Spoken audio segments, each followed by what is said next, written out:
Welcome to a new episode of Inside the Economist's Mind. Today, we're doing a deep dive into something I know many of you think about, the job market. But instead of just looking at where we've been, those official unemployment numbers that are always a bit backward-looking, Mm-hmm. we're going to try and get a sense of what might be coming. We're talking about leading indicators in the labor market. Mm-hmm. Those early clues that can often signal changes in unemployment before the official stats even budge. Think of it as trying to read the tea leaves of the economy.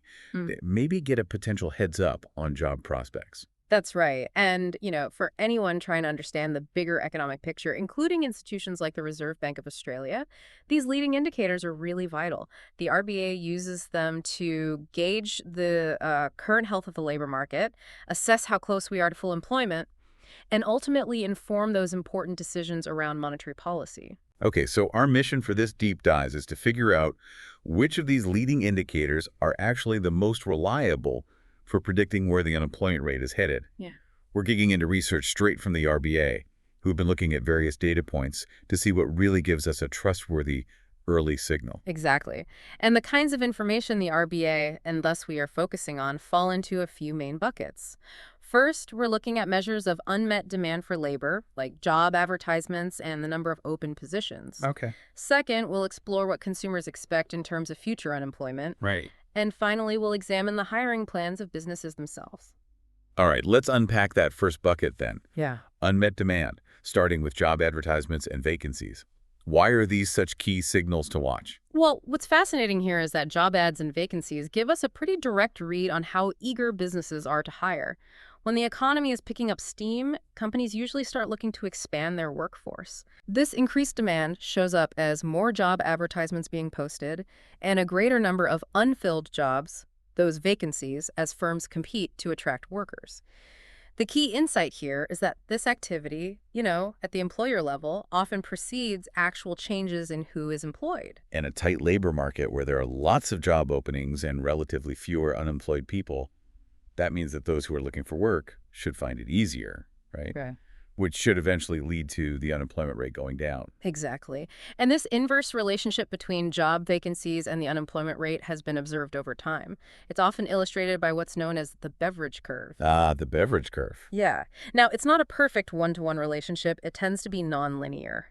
The key insight here is that a surge in job openings doesn't always mean a quick drop in unemployment, especially when it's hard for businesses to find people with the specific skills they need.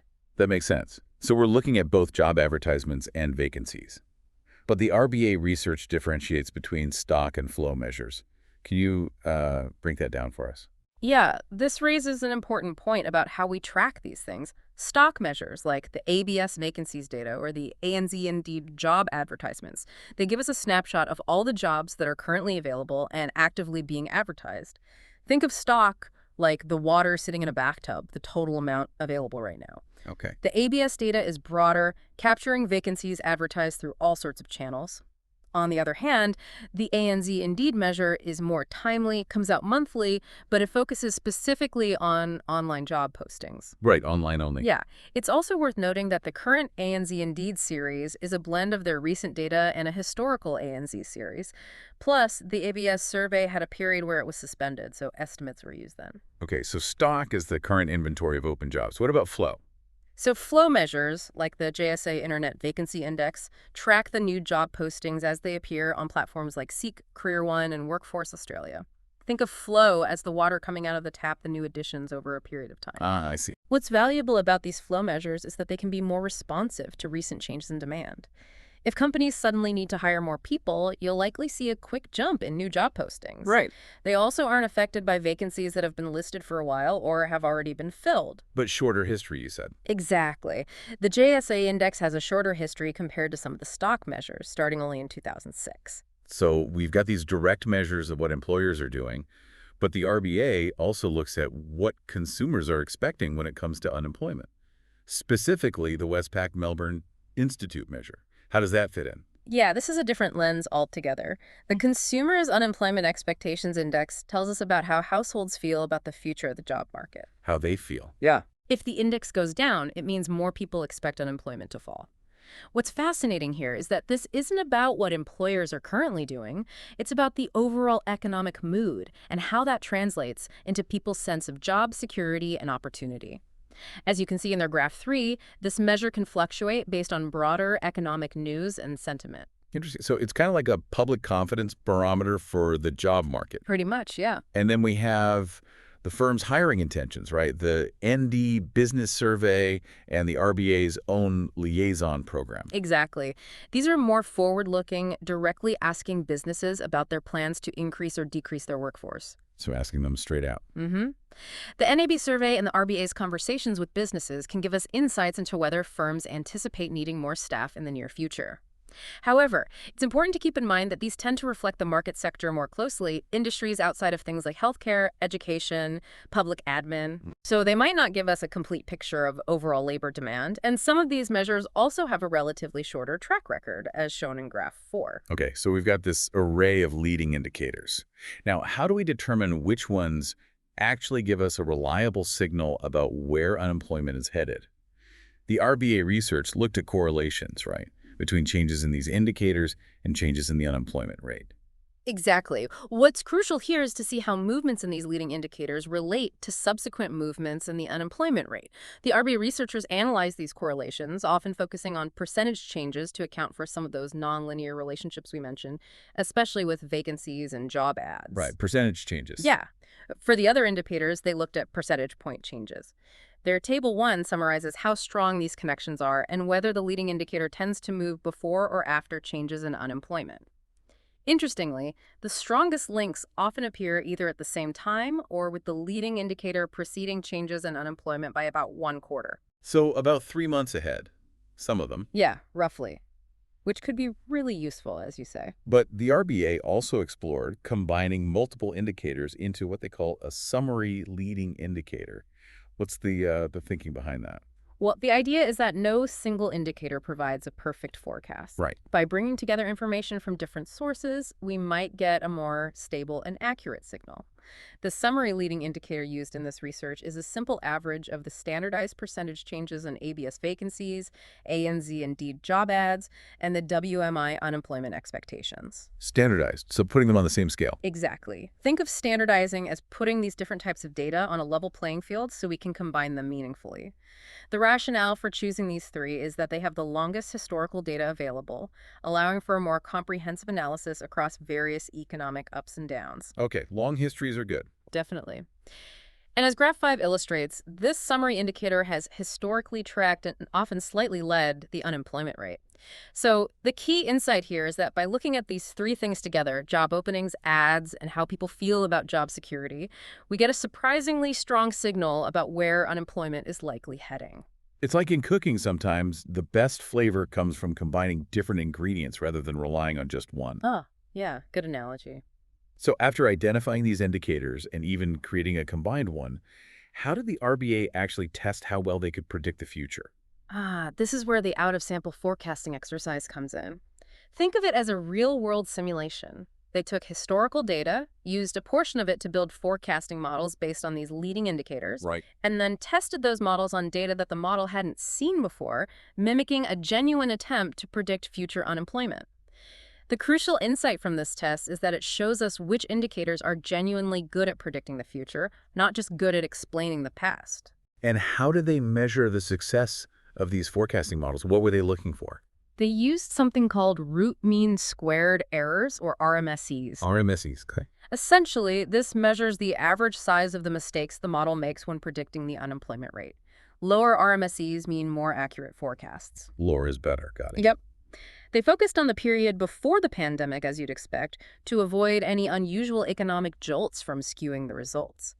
Also, to get a more robust assessment, they looked at the average performance across several different models that used the same leading indicator, rather than just focusing on the single best model for each. Right, averaging across models. And to make sure these leading indicators were truly adding value, they compared their models to some basic no-frills benchmarks, right? Exactly. They used an AR1 model, which is a simple model that basically says the best predictor of tomorrow's unemployment change is today's unemployment change. Sort of. Momentum predicts momentum. Pretty much. and a white noise model, which assumes unemployment changes randomly and can't be predicted at all. If the models using the leading indicators couldn't outperform these very basic benchmarks, then those indicators wouldn't be providing much useful information for forecasting. Okay, so after all that number crunching and analysis, what were the big takeaways? Which of these leading indicators really stood out as being the most helpful in predicting unemployment?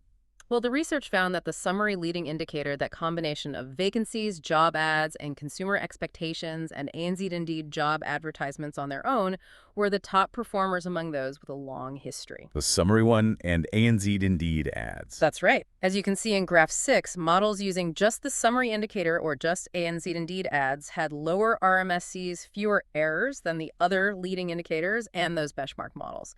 Importantly, this outperformance was statistically significant in the short term. How short term? Up to 6 quarters ahead for the summary indicator and up to 3 quarters for ANZ-Indeed.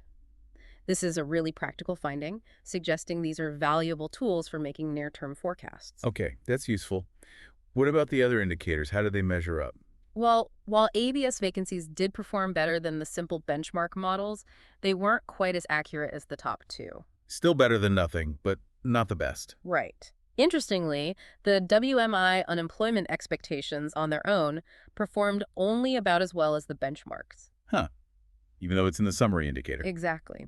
But as we discussed, the information from both ABS vacancies and WMI expectations is still part of that well-performing summary indicator, so they do contribute indirectly. I see. And the intentions data, the NAB and the RBA liaison. Yeah, when it came to the employment intentions from the NA survey and the RBA's liaison program, they also only performed about as well as the benchmarks. This might be because they are more focused on that market sector of the economy we mentioned. Right, the partial picture. Yeah. But it's important to remember that even if they aren't the best for direct forecasting of the overall unemployment rate, they can still provide valuable insights into specific parts of the labor market. Still useful context then. Definitely.